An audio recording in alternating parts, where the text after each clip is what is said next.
ನಾನಿಲ್ಲಿ ಸ್ವಚ್ಛ ಮಾಡಿ ಇಟ್ಕೊಂಡಿರುವಂಥ ಮೂಕಣಿಯನ್ನು ತೊಗೊಂಡಿದ್ದೀನಿ ರೀ. ಇವಕ್ಕೆ ಜವಾರಿ ಮೂಕಣಿ ಅಂತ ಕರೀತಾರೆ. ಜವಾರಿ ಮೂಕಣಿ ಸ್ವಲ್ಪ ಸಣ್ಣ ಇರ್ತಾವೆ ರೀ. ಹೈಬ್ರಿಡ್ ಮೂಕಣಿ ಇದಕ್ಕಿಂತ ಚೂರು ದಪ್ಪ ಇರ್ತಾವೆ. ನಾನು 2 ಕಪ್ಪಾಗಷ್ಟ ಈ ಮೂಕಣಿ ಕಾಳನ್ನು ತೊಗೊಂಡಿದ್ದೀನಿ. ಈಗ ಇವನ್ನ ಕ್ಲೀನಾಗಿ ವಾಶ್ ಮಾಡ್ಕೊತೀನಿ ರೀ. ನೋಡಿ, ಈಗ ಇದನ್ನು ನೀರನ್ನು ತೆಗೆದುಬಿಟ್ಟು ತೊಗೋತೀನಿ ರೀ. ನೋಡಿ, ಮೂಕಣಿ ಕಾಳು ಒಳಗಿಂದ ನಾನು ನೀರನ್ನು ತೆಗೆದಿದ್ದೀನಿ. ಈಗ ಇದಕ್ಕೆ ಬೇರೆ ನೀರನ್ನು ಹಾಕ್ತೀನಿ ರೀ.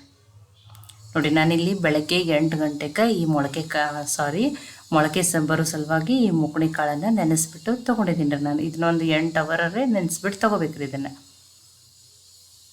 ನೋಡಿ, ನಾನೀಗ ಸಾಯಂಕಾಲ 5 ಗಂಟೆಗೆ ನೋಡತ್ತೀನಿ. ನೋಡಿರಿ, ಮೂಕಣಿ ಕಾಳು ಚೆನ್ನಾಗಿ ನೆಂದವ್ರಿ. ಈ ರೀತಿ ವೈಟಾಗಿ ಅಲ್ಲಿ ನೋಡಿರಿ ಕಾಣೋದಿಲ್ಲ. ಈ ರೀತಿ ಚೆನ್ನಾಗಿ ನೆನಿಬೇಕ್ರಿ. ನೋಡಿ ಎಷ್ಟು ಚೆನ್ನಾಗಿ ಬಂದವು, ಮತ್ತು ಸೈಜ್ನಲ್ಲಿನೂ ಡಬಲ್ ಆಗ್ಯಾವ. ನೋಡಿರಿ, ಎಲ್ಲ ಕಾಳು ಚೆನ್ನಾಗಿ ನೆಂದವ. ಈ ನೀರನ್ನು ತೆಗೆದುಬಿಟ್ಟು ತೊಗೋತೀನಿ ರೀ. ನೋಡಿ, ಈ ನೀರನ್ನು ತೆಗ್ದೀನಿ.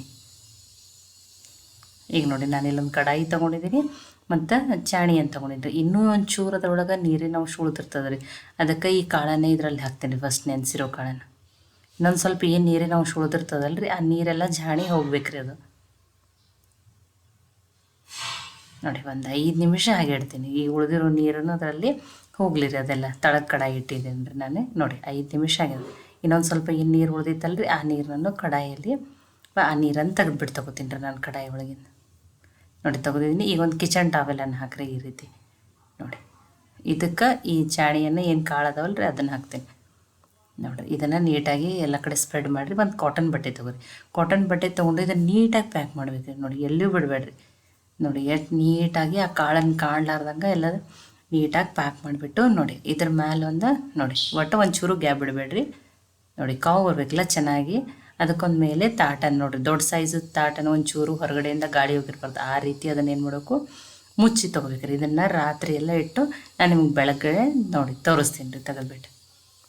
ನೋಡಿ, ರಾತ್ರಿ ಇಡೀ ಇಟ್ಟಿದ್ದೀನಿ. ಈಗ ಬೆಳಗ್ಗೆ ತೋರಿಸ್ತಾ ಇದ್ದೀನಿ. ನೋಡಿ, ಮೊಳಕೆ ಎಷ್ಟು ಚೆನ್ನಾಗಿ ಬಂದಿರ್ತಾವೆ ಅಂತೇಳಿ. ನೋಡಿರಿ, ನಿಮಗೆ ತೋರಿಸ್ತೀನಿ.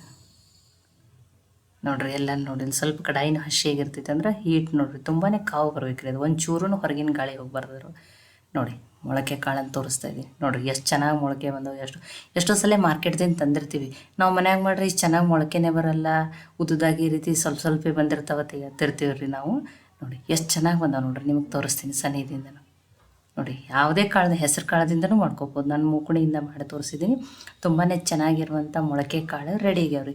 ಇದನ್ನು ನೀವು ಕಾಟನ್ ಬಟ್ಟೆ ಒಳಗೆ ಕಟ್ಟಿಬಿಟ್ಟು ಏರ್ ಟೈಟ್ ಡಬ್ಬದಾಗ ಅಥವಾ ಪ್ಲಾಸ್ಟಿಕ್ ಕವರ್ದಾಗ ಹಾಕಿ ಫ್ರಿಜ್ನಲ್ಲಿ ಎಷ್ಟು ದಿನ ಬೇಕಾದರೂ ಇಟ್ಟು ಸ್ಟೋರ್ ಮಾಡ್ಬೋದು ರೀ. ಒಂಚೂರು ವಾಸನೆ ಇಲ್ಲ, ಏನಿಲ್ಲ. ತುಂಬಾ ಚೆನ್ನಾಗಿ ನೀವು ಮೊಳಕೆ ಕಾಳು ಸಲಾಡು ಮಾಡ್ಕೊಂಡು ತಿನ್ಬೋದು, ಅಥವಾ ನಿಮ್ಗೆ ಯಾವಾಗ ಬೇಕೋ ಅವಾಗ ಪಲ್ಯನೂ ಮಾಡ್ಕೋಬೋದು. ನೋಡಿ, ತುಂಬಾ ಚೆನ್ನಾಗಿರುವಂಥ ಮೊಳಕೆ ಕಾಳಿಗೆ ರೆಡಿ ಆಗ್ಯಾವ್ರಿ. ಈ ಮೊಳಕೆ ಬರೆಸೋದನ್ನು ಹೆಂಗೆ ಅಂಥೇಳಿ ಮಾಡೋ ವಿಧಾನ ನಿಮಗೆ ಇಷ್ಟ ಆಗಿದ್ರೆ ಲೈಕ್ ಮಾಡಿ, ಶೇರ್ ಮಾಡಿ, ಕಮೆಂಟ್ ಮಾಡಿ. ಖಂಡಿತ ಟ್ರೈ ಮಾಡಿ ನೋಡಿರಿ. ಮತ್ತೆ ಒಳ್ಳೆ ರೆಸಿಪಿ ಜೊತೆ ಸಿಗೋಣ. ಎಲ್ಲರಿಗೂ ಧನ್ಯವಾದ.